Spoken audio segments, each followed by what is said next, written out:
Salam əziz 5-ci sinif şagirdləri, dəyərli valideynlər və dəyərli kanal izləyiciləri. Bu video izahımızda 5-ci sinif Azərbaycan dərsliyindən idmanda uduzanda nə edək mətninə, mətnlə bağlı tapşırıqların izahına, daha sonra dil qaydaları və tapşırıqların izahına baxacaq. İzahlarımız sizin üçün faydalıdırsa, videolarımızı bəyənməyi, kanala abunə olmağı yaddan çıxartmayın. Həmçinin də videolarımızı paylaşmaqla kanala dəstək olmuş olarsınız. Bir elanı da nəzərinizə çatdırırım ki, 2025-2026-cı tədris ili üçün onlayn dərslərimizdə qeydiyyat artıq başlayıb. Onlayn dərslərimizdə iştirak etmək istəyənlər,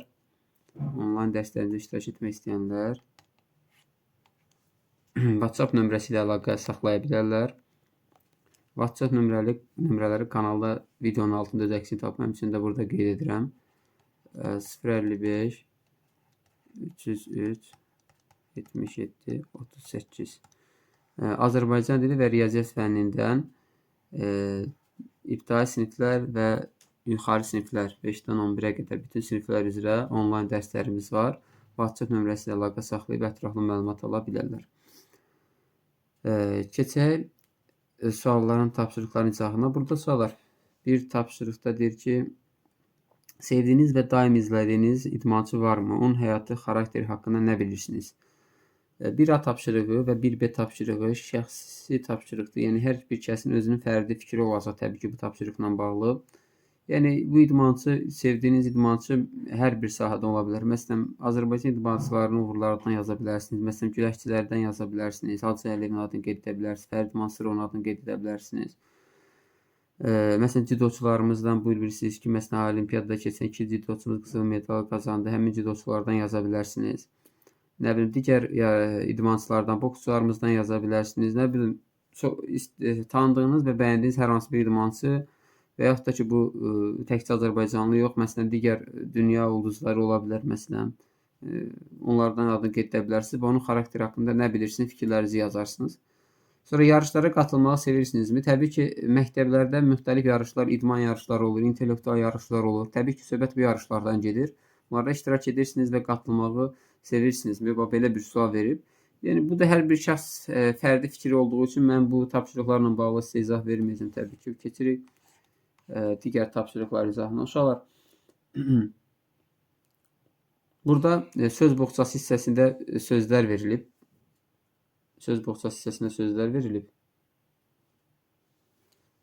Deyir ki, karyera, potensial və hədəf. Karyera sözünün mənası nədir? Karyera, mən deyirəm ki, özünüz qeyd edə bilərsiniz. Vəzifədə və yaxud da ki, məsələn, müxtəlif fəaliyyət sahələrində irəliləmə mənasındadır. Yəni, mühüm bir işdə irəliləmək, üstünlük qazanmaq, yəni karyeradır. Yəni, potensial da bir işi görmək üçün onda olan güc, qüvvə mənasındadır. Aydındır, ağıl deməkdir potensial. Hədəf də ki, bilirsiniz ki, qarşınıza qoyduğunuz məqsəddir. Bu da hədəf mənasında işlənilir. Bu sözlərin də mənasını dedik, qeyd edə bilərsiniz özünüz üçün. Baxırıq burada C tapşırığında. Təbii ki, artıq mətnlə tanış olmuşsunuz. Mətnlə tanış olmamışsınızsa mətni oxuyun. Mətni oxuyun ki, sizin üçün tapşırıqlar aydın olsun. Mətnində yazmaqda müəllifin əsas məqsədi nədir? Demək, bu mətndə siz bilirsiniz ki, uşaq idmançılardan danışırlar. Yəni, biz idmançıların uğurlarından söhbət gedir. Təbii ki, burada həyatda baş vermiş hadisəni nəql etməkdən danışılmır. Rast gəldiyi varlığı təsvir etməkdən danışılmır. Mövzu ilə bağlı fikir yürütmək, faktlar rastlanaraq elmi məsələlərdən söhbət gedir. Burada mövzu ilə bağlı bir fikir yürütmək məqsədi ilə bu yazı yazılıb. Yəni, cavabı C qeyd edə bilərsiniz. Sonra C tapşırığına baxır. Müəllif mətnin başlığında qoyulan suala cavab verir. Bu sualla bağlı onun fikirlərini öz sözlərinizlə ifadə edin. Burada şəxsi fikri tapşırıqdır ki, müəllif mətnin başlığında qoyulan suala necə cavab verir? Siz də belə deyə bilərsiniz. Məsələn, təbii ki, sualı sizin üçün göstərim. Ola bilsin ki, tez elə ki, sual nədir? Bu sual budur da. İdmanda uduzanda nə edək ki? Bu sual budur. Bu suala deyir ki, necə cavab verə bilərsiniz? Hər bir şəxs fərqli şəkildə bu suala cavab verə bilər. Müəllif bəs suala necə cavab verir? Aydındırmı? Müəllif suala belə cavab verir ki, məsələn, siz belə yaza bilərsiniz onu. Hər bir yarışda udmaq da olur, uduzmaq da olur. Təbii ki, istənilən halda əgər qələbə varsa məğlubiyyət də ola bilər və məğlubiyyət də qəbul etmək lazımdır. Amma uduzmaq uğursuzluq hesab olunmur. Çünki uğursuzluqda nəticə çıxarmaq lazımdır. Qarşına məqsəd qoyub növbəti dəfədə qalib gəlmək üçün çalışmaq lazımdır və təbii ki, qalib gəlmək də mümkündür. Məqsədə çatmaq üçün dayanmadan, səbirlə və ardıcıl şəkildə həmişə işləmək, çalışmaq lazımdır və bu şəkildə siz belə bir cavab verə bilərsiniz. Çünki təbii ki, biz uduzanda heç vaxt uduzduq deyə məyus olmamalıyıq. Çünki hər bir uğur birinci dəfədən əldə olunmur. Bəzən uğursuzluqlar da olur. Təbii ki, ruhdan düşməmək lazımdır. Qoyulan hədəfə doğru getmək lazımdır. Yəni öz potensialından, öz qüvvəndən maksimum dərəcədə istifadə etmək lazımdır. Əgər uğur qazanmaq istəyirsənsə, təbii ki, əziyyət çəkməlisən, öhdəsindən gəlməlisən. Müəllifin fikirləri ilə razısınızmı? Bəs siz bu suala necə cavab verərdiniz? Təbii ki, burada siz suala necə cavab verərdiniz? Mətni oxuduğunuz suallar, bu sırf fərdi tapşırıqdır. Bununla bağlı bir şey deyə bilmərəm mən. İndi müəllifin fikirlə razısınızmı? Hər kəs məsələn bu razı olan ola bilər, olmayan ola bilər. Təbii ki, burada konkret olaraq cavab olsaydı, təbii ki, bu sualda da qeyd edəcək nələrsə. E tapşırığına baxırıq. Mətndə göy rəngdə verilmiş cümlələri oxuyun. Bu fikirlər arasında uyğunsuzluğu şərh edin. Göy rəngdə verilmiş cümlələri gəlin oxuyaq sizin üçün bir dəfə. Demək, bir göy rəngdə verilmiş cümlə belədir. İlk böyük yarışı 12 yaşımda çıxdım və ikinci oldum. Mən dilxor olmuşdum, yəni əsəbləşmişdim. Yarışda neçənci yer tutmağımın heç bir fərqi yoxdur. Burada deyir ki, bir məyus olur, yəni nəticə göstərdiyinə görə. İkincisində isə deyir ki, yarışda heç neçənci yeri tutmağının heç bir fərqi yoxdur. Belə bir şey deyir. Buradan belə başa düşə bilirik ki, bu fikirlər arasında müəyyən bir uyğunsuzluq özünü göstərir. Bu uyğunsuzluq ondadır ki, birinci yarışda ikinci yer tutduğuna görə pis olan bir insan növbəti yarışda hansı uğurlar qazanacağını və uğursuz olacağını haqqında heç bir şey düşünmür. Yarışda ikinci yer tutduğuna görə çox dilxor olmuşdur. Sonra isə yazılır ki, yarışda neçənci yer tutmuşam, heç bir fərqi yoxdur. Bu fikirlər bir-birinə təbii ki, ziddir. Müəllif sadəcə iştirak etməyi daha vacib sayır. Yəni buradan yarışda əsas neçənci yer tutmağın yox, yarışda hansı dərəcədə iştirak etməyin və yaxud da ki, o yarışda iştirak etmək üçün hansı fədakarlığı, əzmkarlığı göstərməyin daha çox belə desək də vacibdir. Təbii ki, məsələn, bizim deyək ki, məsələn, böyük yarışlar olur, olimpiya yarışları və yaxud da dünya çempionatı. Təbii ki, bunlara lisenziya əldə olunur. Məsələn, olimpiya yarışlarına lisenziya hər bir idmançı lisenziya əldə edə bilmir. Əgər sən olimpiya yarışlarına lisenziya əldə etmisənsə, demək ki, əvvəlki yarışlarda çox uğurlu olmusan və çox gözəl nəticələrin var ki, sən bu yarışlarda iştirak edirsən. 2A tapşırığında deyirik ki, Kelly Holmesun mühakimələrinə əsasən müəllif haqqında nə deyə bilərsiniz? O kimdir, nə ilə məşğul olur? Aşağıda müəllif haqqında yazılanları oxuyun və mətnin parçasını Kelly Holmesun fikirləri ilə əlaqələndirin. 2A tapşırığında deyir, bu fərdi tapşırığa oxşayır bir qədər uşaqlar bu tapşırıq. Uşaqlar, burada siz nə deyirsiniz burada? Müəllif haqqında nə deyə bilərsiniz yenə də deyir. Uşaqlar, bu da fərdi tapşırığa bənzəyir sadəcə olaraq. Nə deyə bilərsinizdir? Yəni şəxsi fikri soruşulur yenə də burada. Şəxsi fikir soruşulur. Və deyir ki, Kelly Holmesun mühakiməsi müəllif haqqında nə deyə bilərsiniz? O kimdir, nə işlə məşğul olur? Aşağıda müəllif haqqında yazılanları oxuyun. Bu mətnin parçasını Kelly Holmesun fikirləri ilə əlaqələndirin. Atletika ilə məşğul olmağa başlayır deyir. Yəni nə ilə atletika ilə məşğul olur və o İngiltərəlidir və atletika məşğul olmağa başlayır. Atletikada bilirsiniz ki, yüngül atletikada bir də ağır atletika olmaqla ikiyə bölünür. Təbii ki, yüngül atletikadan söhbət gedir burada. Çünki qaçışdan söhbət gedir. Qaçış idman növü yüngül atletika hesab olunur. Səhv eləmirəmsə yüngül atletika olmalıdır. Yəni idmançıdır. Atletika ilə məşğul olur və İngiltərədə doğulub bir İngiltərəli idmançıdır və görürsünüz ki, 2004-cü ildə və 34 yaşında, yəni bir idmançı üçün əslində çox yuxarı yaş həddində gördüyünüz kimi və Afinada 800 metr, 1500 metr məsafədə qaçış çempionu olur. Yəni 2 qızıl medal qazanır burada. 2 qızıl medal. Aydındırmı? Bu Kelly Holmes'dan söhbət gedir. Yəni Kelly Holmes burada nə edib? Çox baxmayaraq ki, 12 yaşından atletika ilə məşğul, amma gör onun qələbəsi neçə il sonra olub? 22 il sonra olub. Yəni gör nə qədər əzmkarlıq göstərib, çalışıb, səy göstərib, dözüb, iradəli olub ki, nəticədə sonda uğurlu nəticə göstərə bilib. Kelly Holmes idmanla gəlişindən neçə il sonra beynəlxalq yarışlarda ciddi uğur qazanıb. Bu fakt onun yazdığı mətndəki hansı fikri təsdiq edir?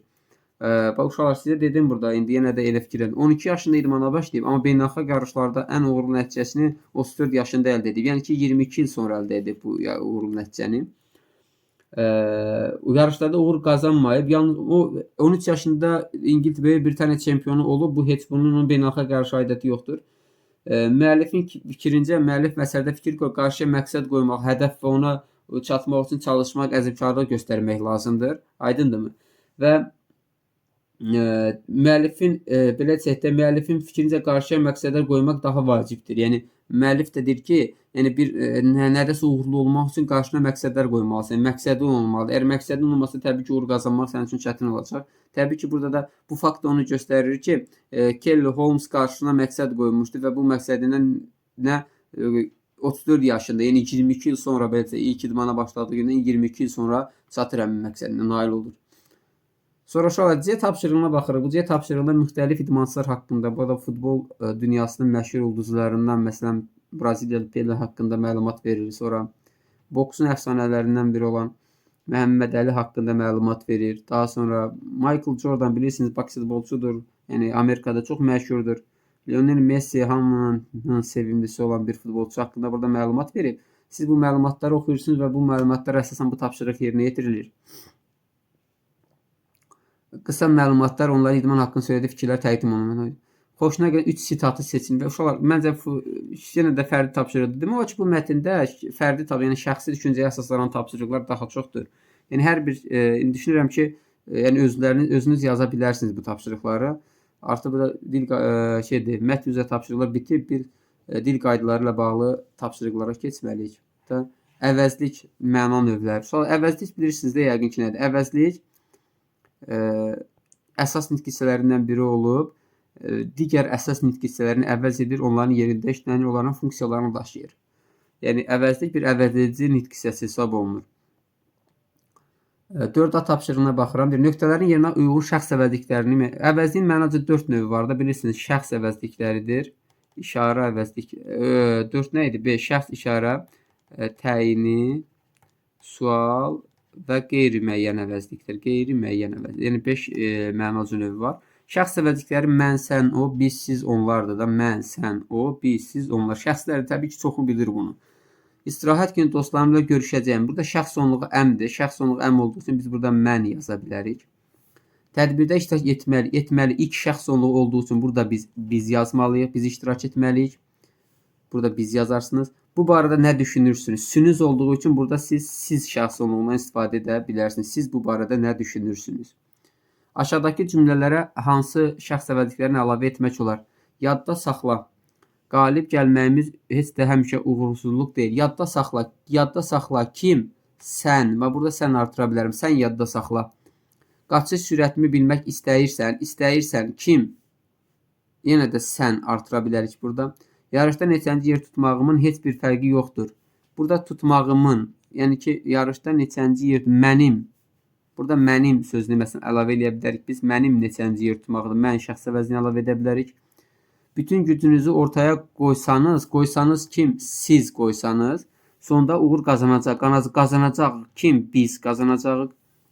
Həqiqətən qələbə üçün əlindən gələni etməyə çalışırdı. Çalışırdı kim? O şəxs əvəzinə istifadə olunur. Uşaqlar, qalib gəlməyimiz vardı burada bir dənə də. Bura biz bizim sözünü də yaza bilərik də. Bizim qalib gəlməyimiz heç də həmişə uğursuzluq deyil. İşarə əvəzlikləri ilə bax. İşarə əvəzlikləri uşaqlar, işarə əvəzlikləri hansılardır? O, bu, elə, belə, həmin. Bu sözlər işarə əvəzlikləri hesab olunur. Onların nəyə işarə etdiyini müəyyənləşdirin. Keçən həftə kitabxanamızda tanınmış yazıcı ilə görüş oldu. Son dövrdə belə tədbirlər tezdir. Burada işarə əvəzliyi belə sözüdür. Və deyir ki, keçən həftə kitabxanamızda tanınmış yazıcı ilə görüş oldu. Demək, tanınmış bir yazıcı ilə görüş təşkil olunur və tanınmış yazıcı ilə görüş təşkil olunmağı belə hadisələrdən, yəni belə hadisələrdən, necə hadisələrdən tanınmış yazıcı ilə görüş təşkil olunması hadisələrindən tez-tez olmağı yaxşı olar. 5A sinifində oxuyan uşaqların çoxu dərslərindən əla qiymətlər alır. O sinif hansı sinifdən söhbət gedir? 5A sinifindən söhbət gedir. Aydındırmı? Burada o, yəni 5A sinifin şagirdləri çalışqan və bacarıqlıdırlar. Mükafat alanların siyahısında mənim də adım vardı. Atan bu xəbəri. Hansı xəbər atan xəbər? Mükafat alanların siyahısı xəbərini eşidir atan. Hansı xəbərdən söhbət gedir? Mükafat alanların isə. Demək bu burada işarə olunan aşağıda işarə əvəzliklərini göstərdik ikinci cümlədə. Və bunların hər biri bir sxemdir. Elə bir ikinci cümlədə. Birinci cümlədə də onun nəyə işarə etdiyini göstərdi. Siz də qeyd edə bilərsiniz. Fərqləndirilmiş sözlərin əvəzinə sual əvəzini işlətməklə sual cümlələri yaradın. Sual əvəzlikləri hər bir nitq hissəsinin suallarıdır. İsmin sualları kim, nə, hara, o, kimin, nəyi, kimə, nəyə, kimdən, nədən. Sifətin sualları, sahin sualları, zərfin sualı, feilin sualı və ilə axır və s. Onlar bizi şənliyə dəvət etdilər. Bizi deyir. Uşaqlar, yəni ki, burada hansı kimi sözünü qoya bilərik? Kimi, bizi. Qatar birazdan yola düşür. Qatar birazdan nə vaxt? Birazdan. İkinci sırada boş yer var. Neçənci? Və yaxud da ki, burada hansı da deyə bilərsiniz. Hansı sırada? Yarışda məşhur idmançılar. Hansı, necə idmançılar? Necə sualını deyə bilərsiniz. Sinifimizə yeni şagird gəldi. Hara? Rəşad yaxşı dostdur. Necə? Kitab bilik mənbəyidir. Nə?